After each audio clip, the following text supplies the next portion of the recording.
há 7 anos atrás, eu só queria, Heitor, ser feliz e fazer amigos. Eu nem queria vender.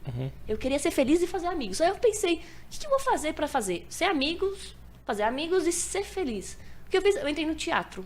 Então foi aí que eu entrei no teatro e eu escolhi o direito. Gostei muito de filosofia, mas falei, pô, eu quero ganhar grana, quero fazer dinheiro. Normalmente filosofia não é um curso tão adequado que a gente pensa pra isso. É coisa de duro, né? Geralmente. Aí a família também não aceita. Eu falei, não, vou fazer direito. Aí eu fiz o direito e o teatro. E quando eu entrei lá, que eu me apaixonei por palco. Nossa, eu fiquei apaixonada por comunicação e oratória. Comecei a falar em público e a minha maior dor, que era tímida, era nerd, eu comecei a falar e eu senti prazer com isso. Aí, a história que começou. Entendi. Mas tu é nerd mesmo? Nerd nerdona? Nerdola? Nerdola mesmo? Olha lá, hein? Sou falando com nerd. Sou técnica. Sou bem técnica. Entendi. Depois a gente discute aqui quem ganha, se é o Goku ou se é o Superman. Depois a gente discute sobre isso. Aí você finalmente se encontrou no teatro, foi isso? Me encontrei no teatro. Mas pode falar, perdão. Te cortei. Nossa, pode falar. Isso, a gente tá junto aqui. Aí você se encontra no teatro, mas você começa a trabalhar com teatro? Ou foi mais um negócio de descoberta, de tipo, pô, agora eu sei um caminho? Ou você já começou a fazer peça e tal? Foi muito interessante, porque o teatro eu sempre fiz por amor, por prazer, por estar ali, por ter me encontrado mesmo. E aí eu montei um grupo, que foi um grupo de teatro, que foi um grupo quimera, eu e mais 5 pessoas, e a gente começou a atuar nas cidades vizinhas. A gente começou a participar de festival de teatro independente. Você já ouviu falar sobre isso? Mais ou menos, tipo, não de teatro especificamente, mas, por exemplo, já fui a Flip, que é o festival literário de independente de Paraty, né? E que nem é tão independente assim, porque depende de um monte de coisa, mas depois a gente fala sobre isso. Mas, enfim, não. Você fala assim, você conhece? Mais ou menos, eu sei, manjo de alguma coisa, mas explica pra galera aí que não manja de porra nenhuma. Bora lá. Então, um festival de teatro independente, como que funciona? Você e o seu grupo, vocês criam uma peça de teatro, e aí vocês criam, é muito bacana, que vocês têm que criar os personagens, que são com a psicologia, você cria os comportamentos humanos em cima daquele personagem, e você cria a peça. Ela pode ser autoral, ou você pega uma peça já existente, e você pega aquela peça e você atualiza pro dia de hoje. Então, isso que a gente começou a fazer. A gente começou a participar de festivais de teatro com competição. Então, outros artistas também faziam isso, também compartilhavam e ia para um festival para ver quem ia ganhar em primeiro, quem ia ficar em segundo, e a gente batalhava sobre isso.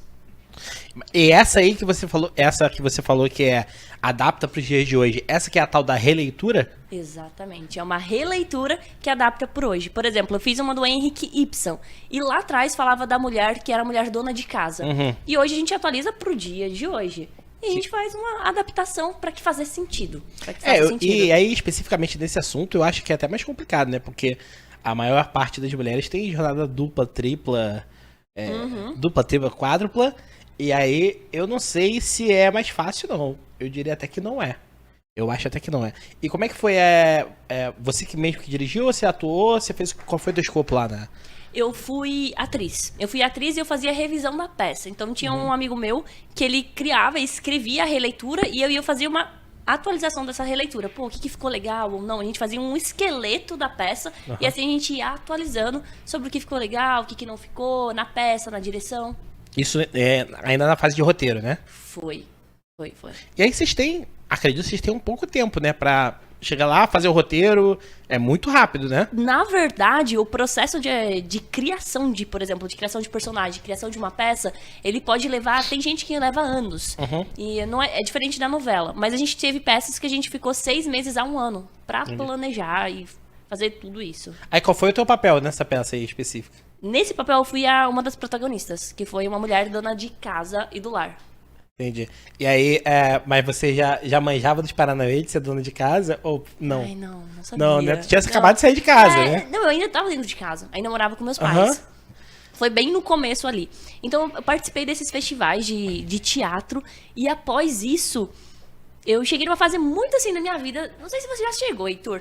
Quando nada mais faz sentido. Cara, acontece a cada 2 a 3 anos na minha vida isso aí. Quando, assim, não tá fazendo muito sentido, preciso mudar. Pra você ter ideia, mas vejam aí o meu episódio, que é o episódio número 1, Já te falei também, pra você ver o episódio. Vou assistir.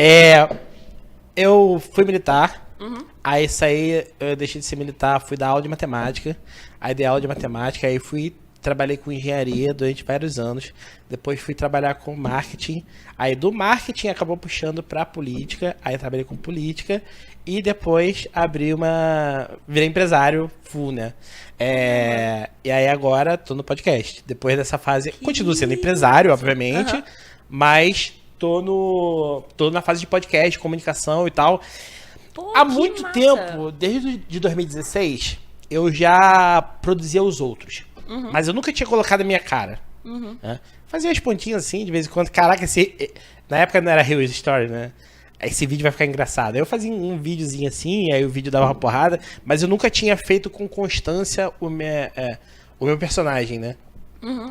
Vai parecer que eu sou... As pessoas que me conhecem sabem que eu sou isso aqui mesmo.